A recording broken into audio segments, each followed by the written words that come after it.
Hello दोस्तों, नमस्कार। मैं शिवरोज सिंह अपने चैनल शिवरोज सिंह में आप सभी का स्वागत करता हूं।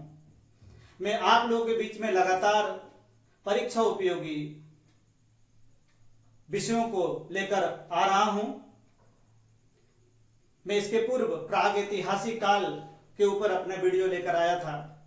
आपने मेरे चैनल को अभी तक सब्सक्राइब नहीं किया है तो सब्सक्राइब कर लीजिए और बेल आइकन को दबा दीजिए, जिससे मेरे वीडियो की नोटिफिकेशन आपको मिलती रहे।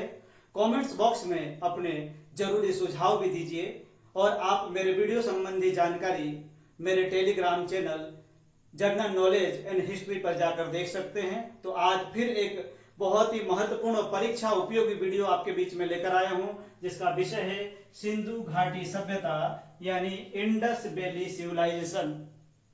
सिंधु घाटी सभ्यता विश्व की सभ्यताओं में सबसे प्राचीन कालीन सभ्यता रही है।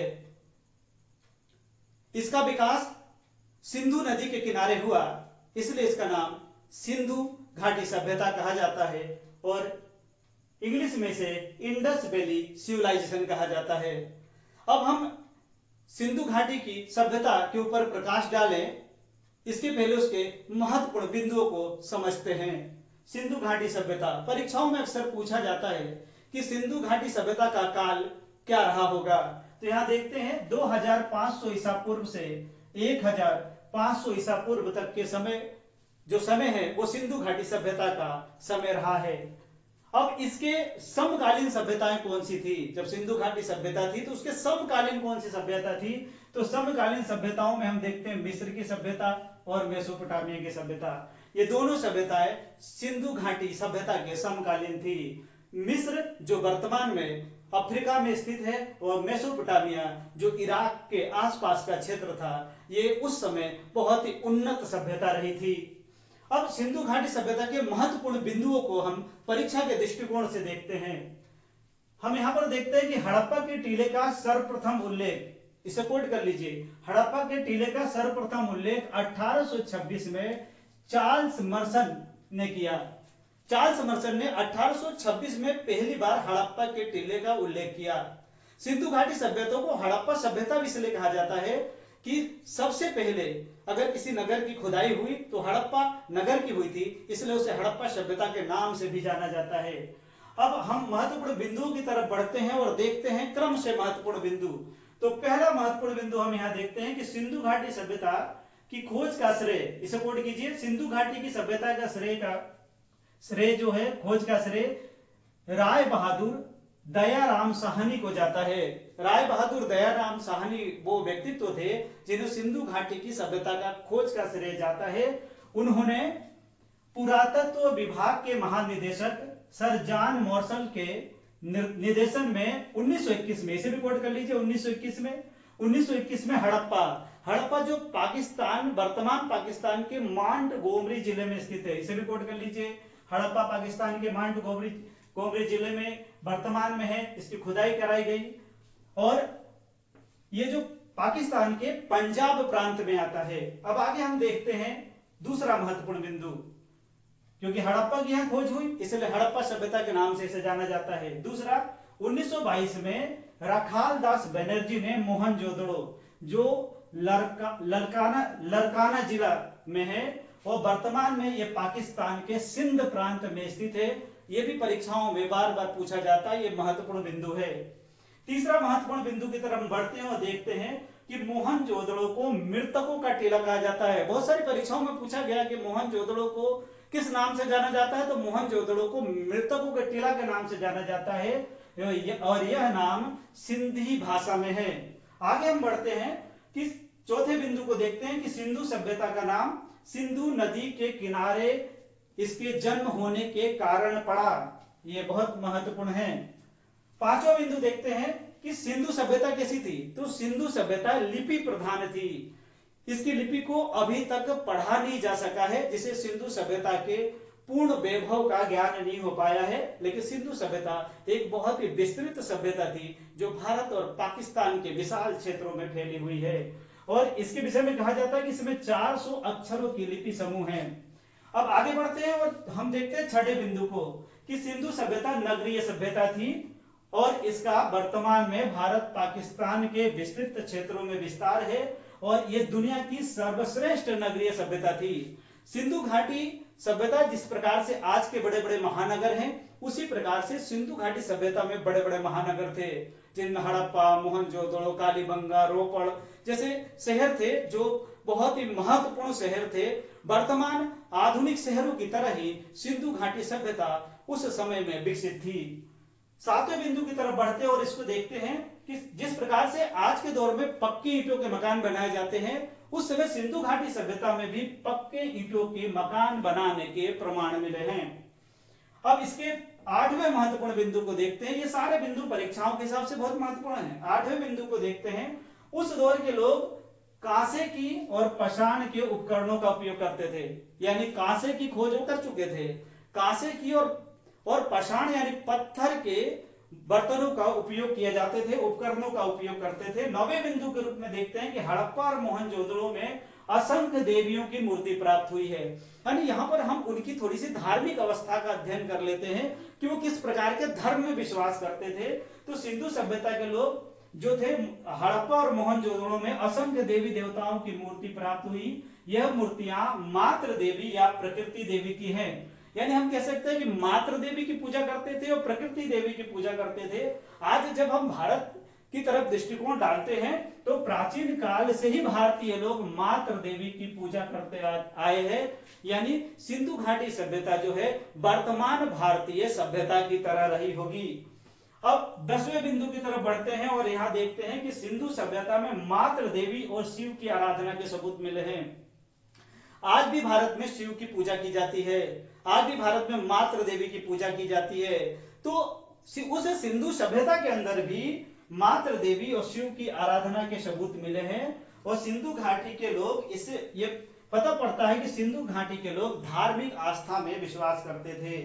अब 11वें बिंदु की तरफ बढ़ते हैं और हम ये देखते हैं, कई बार परीक्षाओं में पूछा जाता है कि भाई कांसे की मूर्ति जो है मोहनजोदड़ो में मिली या हड़प्पा में मिली, तो यहां पर कई बार दुविधा की स्थिति आ जाती है। तो मैं आपको यहां स्पष्ट कर देना चाहता हूं कि मोहनजोदड़ो से नर्तकी की कांसे की मूर्ति मिली हुई है। तो हड़प्पा संस्कृति एक विशाल क्षेत्र में फैली हुई महान संस्कृति थी और इस संस्कृति का व्यापक स्तर पर विस्तार था। सिंधु घाटी सभ्यता विशाल क्षेत्र में फैली हुई एक बहुत ही संपन्न सभ्यता थी। यह सभ्यता आज के महान सभ्यताओं जैसे उन्नत थी। चलिए कुछ और महत्वपूर्ण बिंदुओं पर प्रकाश डाल लेते हैं। तो 12वां महत्वपूर्ण बिंदु को हम यहां पर देखते हैं कि सिंधु घाटी सभ्यता का सबसे बड़ा स्थल मोहनजोदड़ो है, जो पाकिस्तान में सिंधु नदी के किनारे स्थित है।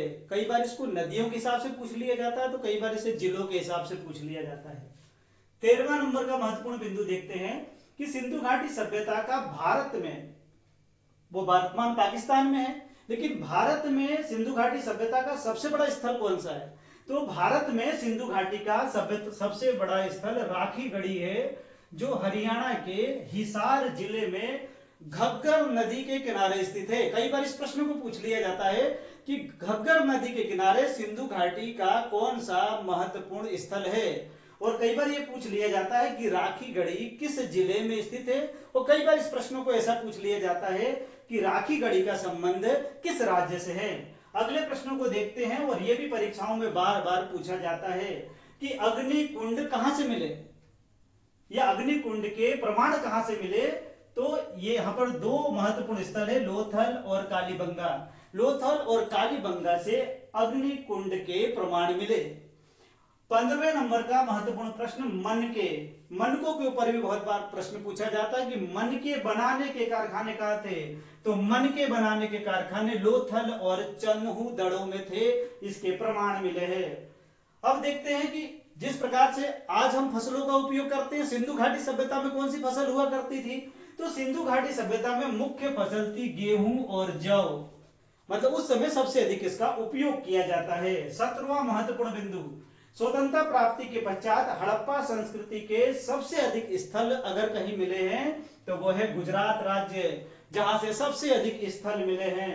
18वां बिंदु, बहुत महत्वपूर्ण बिंदु, परीक्षाओं में बहुत बार पूछा गया है कि चावल के प्रथम साक्ष्य कहां से मिले, तो चावल के प्रथम साक्ष्य लोथल से मिले। 19वें नंबर का महत्वपूर्ण बिंदु, सिंधु घाटी सभ्यता में किसी भी मंदिर के अवशेष नहीं मिले हैं। जिस प्रकार से हम भारतीय लोग आज मातृ देवी की पूजा करते हैं, शिव की उपासना करते हैं, लेकिन सिंधु और हम आज भारत सहित विश्व के अनेक भागों में मंदिर मिलते हैं, लेकिन सिंधु घाटी सभ्यता में अभी तक मंदिर के अवशेष नहीं मिले हैं। 20वें नंबर का महत्वपूर्ण बिंदु देखते हैं कि लोथल। लोथल जो अपने आप में एक महत्वपूर्ण स्थान है, ये अहमदाबाद गुजरात में स्थित है और यहां पर बंदरगाह होने के प्रमाण मिले हैं। जिस प्रकार से आज बंदरगाह है जहां से एक स्थान से दूसरे स्थान पर माल को पहुंचाया जाता है समुद्र के माध्यम से, उसी प्रकार से समुद्र और नदियों के माध्यम से, उसी प्रकार से गुजरात के लोथल में बंदरगाह के प्रमाण मिले हैं। 21वें नंबर का यह धार्मिक संस्कार से जुड़ा हुआ प्रश्न है कि शव को जलाने और दफनाने की दोनों ही प्रथा सिंधु घाटी सभ्यता में प्रचलित थी। यानी शव को जलाया भी जाता था और शव को दफनाया भी जाता था। अब ये जलाया कहां जाता था और दफनाया कहां जाता था, इसको हम यहां देख लेते हैं। तो हड़प्पा में शव को दफनाया जाता था और मोहनजोदड़ो में शव को जलाने की प्रथा प्रचलित थी।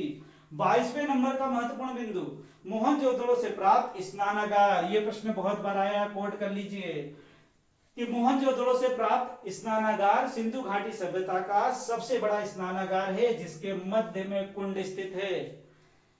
अब अगले प्रश्न की तरफ बढ़ते हैं। पशुओं में कौन सा पशु सिंधु घाटी सभ्यता के लोग पूजते थे, तो हम यहां देखते हैं कि कुबड़ वाला जो सांड है वो सिंधु घाटी के सभ्यता के लोग पूजते थे। सिंधु घाटी सभ्यता पर सैकड़ों प्रश्न बन सकते हैं और सिंधु घाटी सभ्यता का विस्तार एक विशाल क्षेत्र में हुआ था, जिसे एक भाग में समझाया जाना सरल नहीं है। इसलिए इस भाग को समझाने के लिए कि इतनी उन्नत सभ्यता का अंत कैसे हो गया या सिंधु घाटी सभ्यता कैसे नष्ट हो गई, तो मैं अपना दूसरा वीडियो, इसका दूसरा भाग शीघ्र लेकर आऊंगा। आपको मेरा वीडियो पसंद आए तो इसे लाइक, शेयर और सब्सक्राइब जरूर करें।